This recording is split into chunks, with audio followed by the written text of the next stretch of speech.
We just need a basic text editor. So even your system doesn't need to be very high end to run all these basic text editors. So the text editor that I'm going to be using is Visual Studio Code by Microsoft. So let me just show you that text editor. So if you open up your browser and just type in Visual Studio Code, you'll be redirected to this website. And this is that text editor. It is free to download. It's not charged or it is not paid. So you can just download it. You can see free, open source, runs everywhere. It's a basic text editor just like Notepad++ or Sublime Text. And I highly recommend that even you use this, because I did some research and turns out that Visual Studio Code is highly preferred for, especially for JavaScript. So I'm going to be using Visual Studio Code. Even I am new to this text editor. I've been using Sublime Text and Notepad++ for I don't know how many years, but then yeah, I've been using Visual Studio Code for quite a long time now, and I think it's pretty good. So I would recommend Visual Studio Code for you. The next thing is we require a browser, and we already have it. I have Google Chrome. You can use Google Chrome or Mozilla Firefox. I don't know how the Internet Explorer handles JavaScript, that is the Edge Explorer. I've never used it. So yeah, my recommendations would be Visual Studio Code for text editor and Google Chrome for the web browser.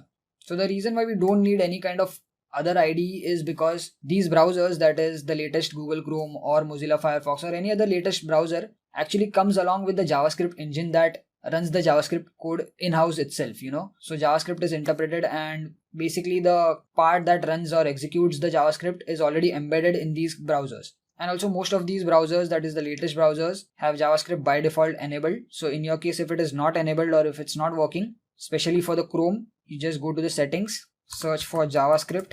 You can see in the content settings over here, JavaScript is allowed. So if it's off, you can just go to this and you can just turn it on. So yeah, this was just about the two different softwares that we are going to be needing. Let's start off with our code now. So I'm going to open Visual Studio Code. Okay, so on the right hand side, I have my Visual Studio Code text editor already open. Also, the reason why we are using a specific text editor is because there are a lot of features when it comes to these text editors which are specifically for programming. They have something called as syntax highlighting, we have indentation, we have debugging, we have IntelliSense and whatnot. You can use your basic notepad, but that is not going to be as powerful as this. There are a lot of features apart from what I just mentioned. So I highly recommend you use a specific text editor. You can go ahead with Sublime as well. Okay, so as you can see on the right hand side, I have a basic structure of an HTML document. I have named it default.html. You can pause the video and you can type this code. I would highly recommend that you type it out if you are a beginner. Please do not just read the code. If you are a beginner, the best way to learn programming is to actually type it out yourself. And yeah, so this is a basic structure of an HTML document which is named as default.html. Let me just show you where I have saved it. So here's the folder that I have saved it. I'm just going to double click it and run it. And there you go. You can see my title is running over here. And as of now, there is nothing inside this. So that's why it's showing nothing. It's totally blank document. So this is just the bare bone structure. And now we are going to start off with our JavaScript code. So there are two different ways in which JavaScript can be included in your HTML. So either you can embed it right inside your HTML document, that is inside this default.html, using the script tag. So this is what the script tag is for. Or you can have a separate JavaScript file with an extension of .js, and then you can include that JavaScript file in this default.html, again using the script tag itself. So we'll start off with method number 1, that is embedding the JavaScript in your default.html file itself. So inside the script tag, you just have to mention the type. So I'm going to say type, and you can see equal to and double quotes already came in typed along with it. So that's the power of this text editor. And here we just have to mention what type of code are we going to write inside the script tag. So since it is JavaScript, there is a default value for this. So we have to say text/JavaScript. This is the default value whenever you want to include a JavaScript. Now, even if you don't include this entire attribute, you are good to go, and I think your JavaScript would work, but it is always better to actually mention it. This type is an attribute of this script tag. Okay, so I hope you have a basic idea of HTML. Now inside this, we are going to say document.write in the opening and closing round brackets, that is parentheses. Inside the double quotes, I'm going to say hello world. Now don't worry, I'll be explaining to you what is document, what is this .write, and so on and so forth. But right now, just type along with me, give a semicolon, save this, and just refresh your web page. And there you go, you can see we got hello world, which means our JavaScript worked perfectly fine. So talking about this document.write line, so this document is basically an object that represents the entire document. So we've already seen what is the document object model in the previous video, right? So this document object is a by default object given in JavaScript which represents that entire document. And then this .write or this write is a function or a method which basically prints this message on the browser. So you can directly print a HTML tag as well. So inside the double quotes, if I say h1 and h1 close, so this is the heading tag, so I'm going to say heading 1. If I save this and if I refresh this, the entire heading tag is also printed, right? So heading tag has its own style, that is, it is a bit bolder and it is larger in size compared to the normal paragraph text. So you can completely print entire HTML tags also using JavaScript. Okay, so this was method number 1, that is including or embedding the entire JavaScript in your HTML document itself. Now you can include this script anywhere on this page. It does not have to be inside the head. You can include it inside the body and it will still run. If I save this, I'll just change the name just for verification. If I refresh, you can see heading tag 2, that is heading 2. So you can include it at the bottom outside the body. You can include it outside the HTML.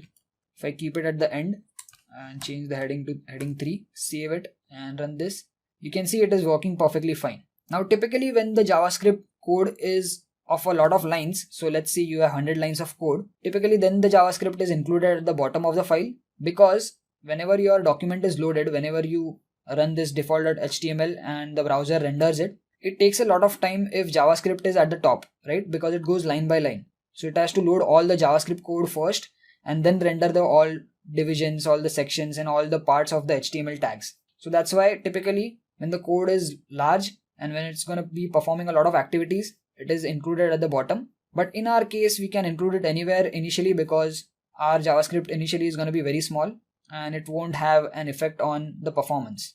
Okay, so method number 1 done. Method number 2 is to have a separate JavaScript file, as I mentioned. So I'm just going to double tap over here and create a new file, or you can click on this, or you can say file, new file. What I'm going to do is I'm just going to copy this entire line, or in fact cut this line, go over here, paste it, and I'm going to save it as demo, and I'm going to save it as a JavaScript file. Okay, so in the same folder where we have our default.html, I'm going to save it as demo and the type as JavaScript. Make sure you select JavaScript. If I hit save, it's saved as a JavaScript file. You can see the code is highlighted.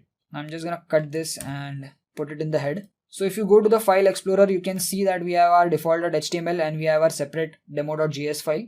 Now to include this demo.js file in the default.html file, we have to again use the script tag itself, but we have to use another attribute which is known as src or source.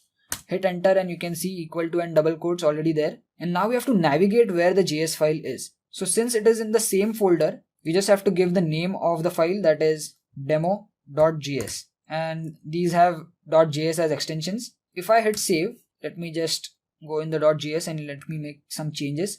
So I'm going to say external file, save the JS file, come back to the HTML file. And now let's try to refresh our browser. And there you go, you can see external file, which means this code worked perfectly fine. We included the external demo.js file into our HTML document. Okay, so these are the two different ways in which JavaScript can be used in our HTML code. And this was a very basic program wherein we just printed some value on the browser. So as you can see on the screen on the right hand side, we have our Visual Studio Code running, and this is our bare bone structure of the HTML document. And here you can see in the script tag, we have embedded our first line of JavaScript. So this was something that we did in the previous video as well. So coming to our topic of statements. Now in general, whenever you're using any kind of programming language, essentially what you're doing is you're giving some instructions to the computer to perform certain tasks and perform certain activities for you, right? So this is something which is common among all programming languages. So now these statements are pretty much what is known as instructions to the computer. So if you come to this JavaScript code written over here, this document.write and inside this opening and closing round brackets, whatever we have typed, is basically an instruction to the browser to execute this code and to print out hello world on the screen, right? So this is exactly an instruction for the browser. So yes, this is a JavaScript statement. So again, statements are instructions to the computer or to the system to perform certain activities. Now we can have many statements in one single program. Obviously, we're not going to write only one line of code. So we're going to be performing multiple activities. So you can have multiple statements. And the way we separate statements is by using a semicolon. So you can see over here, this semicolon separates this statement. And let me just copy this entire line and hit enter and again paste it. So now we have two different statements which are separated by semicolon. So I'm gonna say h2 tag over here. So let's print out h2 tag, and inside this we'll say telescope earnings. Just save this and refresh this, and there you go. You can see now two things are printed. So we have one h1 tag being printed which has hello world, and other one is telescope learning. So yes, this was just a little bit of explanation on what are statements in JavaScript or in any other programming language. And as I mentioned, we can have n number of statements. They just need to be separated by semicolon, and you can have statements on one single line as well. So if I paste one more line over here, you can see this is completely valid. If I save this and run this, we'll have three outputs. If I take this on the next line, it will be considered the same, just that it has to be separated by semicolon.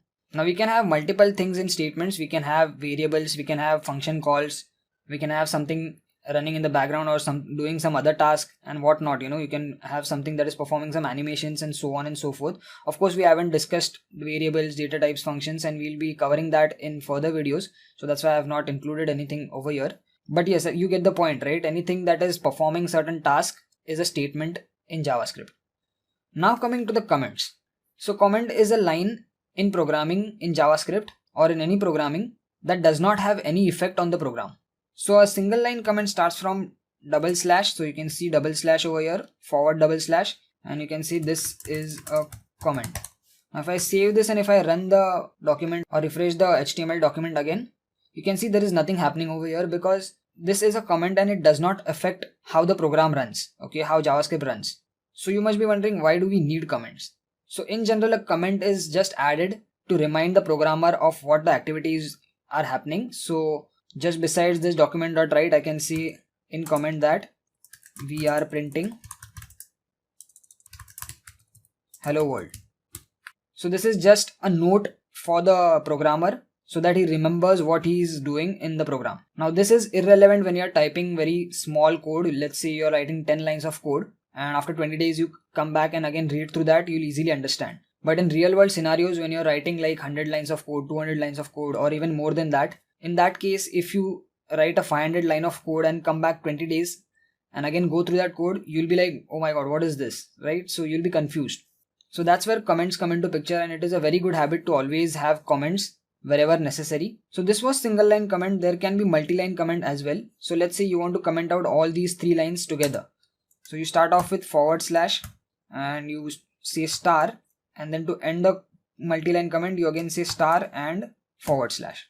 So anything inside this is gonna be a multi-line comment, okay? So if I cut this and paste it over here, anything in this space is gonna be a multi-line comment, okay? You can have anything over here. You can type anything, and this is all a multi-line comment, and it will not affect your program.